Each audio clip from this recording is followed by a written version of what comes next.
සියලු දෙනාම ආදරෙන් පිළිගන්නවා මගේ YouTube channel එකට. හරි අපි කලින් වීඩියෝ එකෙන් කතා කරේ කොහොමද Gmail account එකක් create කරගන්නේ කියන එක. අද අපි කතා කරමු මොනවාද මේ Gmail account එකේ අපිට දීලා තියෙන features සහ අපි Gmail account එකත් එක්ක කොහොමද වැඩ කරන්නේ කියන එක. හරි. ඉස්සෙල්ලම අපි අපේ Gmail account එකට sign in වෙන්න ඕන. එතකොට ඒක කරන්න පුළුවන් මේ ඔයාලගේ browser එකක් ගත්තට පස්සේ මෙතන මෙහිම Gmail කියලා එනවා. මෙහිම මේ කියන බටන් එක ක්ලික් කරාට පස්සේ ඔයාලට පුළුවන් Gmail එකට log වෙන්න. හරි. ඊට පස්සේ අපි මෙන්න මේ වගේ ඉන්ටර්ෆේස් එකකට යනවා. මොකද මම කලින් මෙන්න මේ කියන account එකට sign in වෙලා තියෙන නිසා. හරි. මම එතකොට මේ account එක තමයි මම අලුතින් හදපු Gmail account එක. මම මේකට sign in වෙන්න තමයි යන්නේ. හරි. ඊට පස්සේ මම මේ account එකේ මම password එක type කරන්න ඕන. password එක type කරලා මේ next කියන බටන් එක ක්ලික් කරන්න ඕන. හරි. ක්ලික් කරාට පස්සේ ඔයාලා මෙන්න මේ වගේ ඉන්ටර්ෆේස් එකකට තමයි අරගෙන යන්නේ. මෙතන ඔයාලට මම ඇත්තටම මේ වීඩියෝ එකෙන් කතා කරන්න බලාපොරොත්තු වෙන්නේ මේ තියෙන මේ ඉන්ටර්ෆේස් එකේ තියෙන දේවල් ගැන විතරයි. අපි වෙනම වීඩියෝ එකකින් කතා කරමු කොහොමද හරියාකාරව ඊමේල් එකක් අපි send කරන්නේ කියන එක. හරි. එතකොට දැන් ඔයාලට බලා ගන්න පුළුවන් මෙන්න මෙතන මෙන්න මේ section එකට අපි කියන main menu එක කියලා. එතකොට ඔයාලට බලා ගන්න පුළුවන්. මෙතන compose කියලා බටන් එකක් තියෙනවා උඩින්ම. මෙතනින් තමයි අපි අලුතින් email එකක් යවනකොට යවන්නේ. මෙන්න මේ compose කියන බටන් එක ක්ලික් කරලා. එතකොට අපිට වෙනම dialog box එකක් එනවා. දැන් මම ක්ලික් කරොත් එහෙම ඔයාලට පේනවා. මෙතන වෙනම dialog box එකක් එනවා. ඒතර මේකෙන් තමයි මේක භාවිතා කරලා තමයි අපි email එකක් යවන්නේ. ඊට පස්සේ තියෙනවා මේ inbox කියලා label එකක්.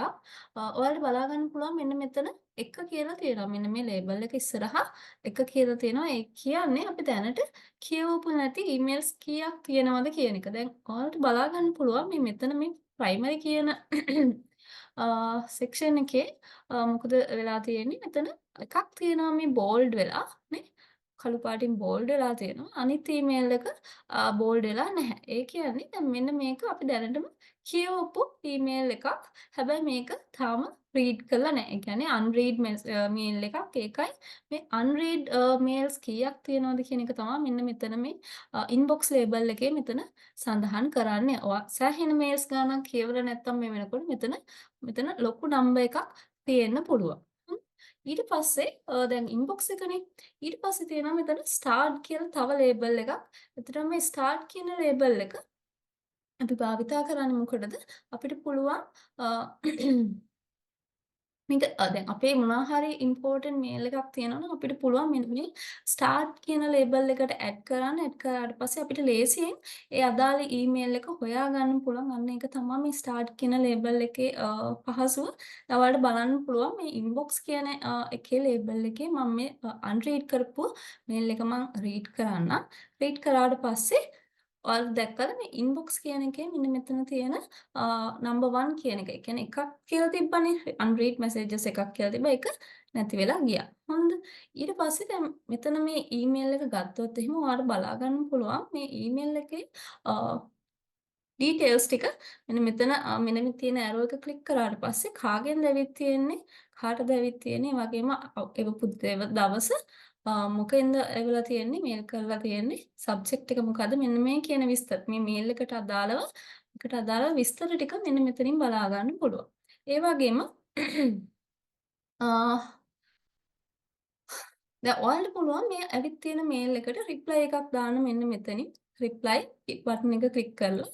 එහෙම නැත්නම් මේ ඊමේල් එක වෙන කාට හරි ඔයාලට ෆෝවර්ඩ් කරන්න පුළුවන්. වෙන කාටගේ හරි ඊමේල් එකකට එයාටත් මෙන්න මේ කියන මේල් එක ඊමේල් එක වැදගත් නම් ඔය පුළුවන් එයාගේ ඊමේල් එකට ෆෝවර්ඩ් කරන්න. හරිද? ඒ දෙයම රිප්ලයි කරන එකම මෙන්න මෙතනින් කරන්න පුළුවන්. ඒ වගේම මෙන්න මෙතන ඩොට් තුනක් තියෙනවා. මෙන්න මෙතනින් ෆෝවර්ඩ් කරන්නත් පුළුවන් රිප්ලයි කරන්නත් පුළුවන් අවශ්‍ය නම් මේ මේල් එකේ print එකක් වුණත් ගන්න පුළුවන් ඒ වගේම delete කරන්නත් පුළුවන් මේල් එක. හරි? ඒ වගේම cover options කීපයක් තියෙනවා. ඒ වගේම අපිට මේක අපිට අදාළ නැති ඒ වගේම අපිට කරදරයක් වෙන ඊමේල් එකක් නම් අපිට ස්පෑම් එකක් විදියට report කරන්නත් පුළුවන්. හරි?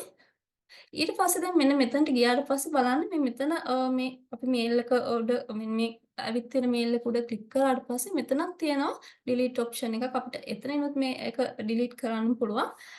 ඒ වගේම දැන් අපි දැනට මේක රීඩ් කරලානේ තියෙන්නේ. හැබැයි අපිට අවශ්‍ය නම් තවදුරටත් මේක අන්රීඩ් එකක් විදිහට තියාගන්න. මොකද මට පස්සේ ආපහු මේක හයිලයිට් වෙලා පේන්න ඕන හින්දා මට පුළුවන් මෙන්න මෙතන mark as unread කියන මෙන්න මේ ඔප්ෂන් එක දෙන්න. හරි. එතකොට දැක්කද අපි unread මේල් එකක් විදිහට මේක ආපහු change වෙනවා.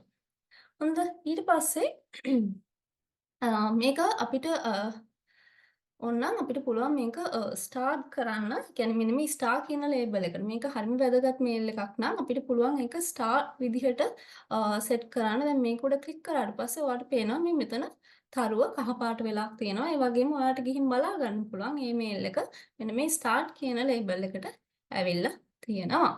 ඊට පස්සේ තියෙනවා මේ ස්නෝස් කියන ලේබල් එක. අතට මේ ස්නෝස් කියන ලේබල් එකේ මොකද්ද වෙන්නේ? දැන්ට ස්නෝස්ඩ් ඊමේල්ස් මොකුත් නැහැ. ඒ කියන්නේ අපිට ආව මොකක් හරි ඊමේල් එකක් අපිට පුළුවන් මේක ස්නෝස්ඩ් කරලා. ඒ කියන්නේ මේක ඉන්බොක්ස් එකේ අපිට මේ විදිහට පෙන්වන්නේ නැතුව අපිට ස්නෝස් කරලා තියන්න යම්කිසි වෙලාවක්. ඊට පස්සේ ඒ වෙලාවෙන් පස්සේ අපිට මේ මේල් එක ආපහු පෙන්වන්න කියලා. දැන් උදාහරණයක් විදිහට හිතන්න දැන් මේ ලබන මාසේ තියෙන මොකක් හරි මීටින් එකක ලින්ක් එකක් අපිට එවලා තියෙනවා. එතකොට දැන් ඇත්තටම අපිට මේ මීටින් ලින්ක් එක දැන් මේ මේල්ස් අපි දැන් තව මේල්ස් එනවනේ මේ මාසය තුළ. එතකොට අර මේල් එක අපිට හොයාගන්න බැරි වෙන්න සහ ඒ මේල් එක පේන්නේ නැති වෙන්න පුළුවන්. හැබැයි අපි ස්නූස් කරාම මොකද වෙන්නේ?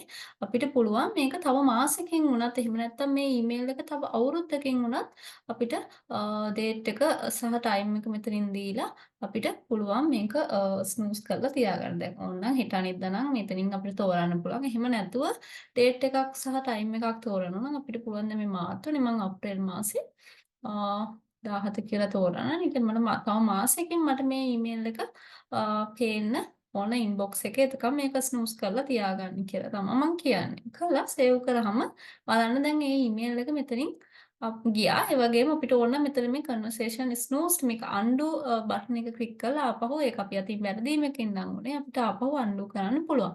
එහෙම නැත්නම් දැන් බලන්න මේ ස්නූස් කරපු ඊමේල්ස් මොනවා හරි තියෙනවා නම් ඒවා මෙන්න මේ ස්නූස් කියන ලේබල් එකේ තියෙනවා. දැන් ඔයාලට පේනවා මෙතන අර ඉන්බොක්ස් එකේ තිබ්බ ඊමේල් එක ස්නූස් එකට ගිහින් තියෙනවා.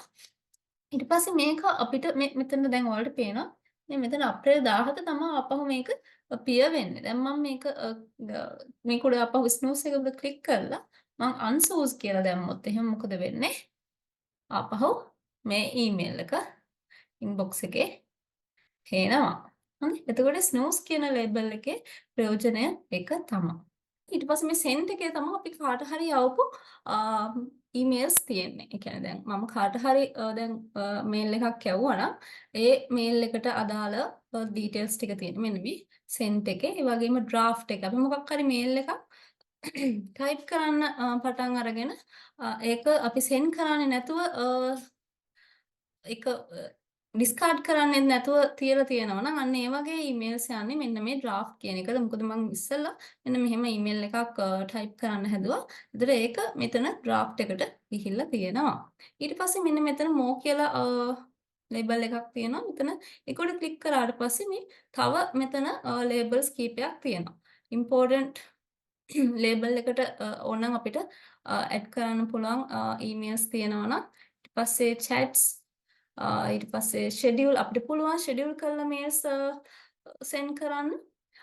එතකොට දැන් උදාහරණයක් විදිහට දැන් ඔයාලට ඊළඟ වීඩියෝ එකකින් මම කතා කරනවා කිව්වා ඊමේල් එකක් යවන්නේ කොහොමද කියලා. අපිට එතකොට එවෙලම යවන්නත් පුළුවන්. එහෙම නැත්නම් ඒ අදාළ මේල් එක අපිට ටයිම් එකක් දාලා ෂෙඩියුල් කරලා යවන්නත් පුළුවන්. ඊට පස්සේ තියෙනවා ස්පෑම් එක. මේ ස්පෑම් කියන ලේබල් එකට එන්නේ ඇත්තටම ස්පෑම් කියන්නේ උදාහරණයක් විදිහට මොනවා හරි එකක් දින්නා මෙන්න මේක කරන්න කියන අන්න ඒ වගේ ඊමේල්ස්.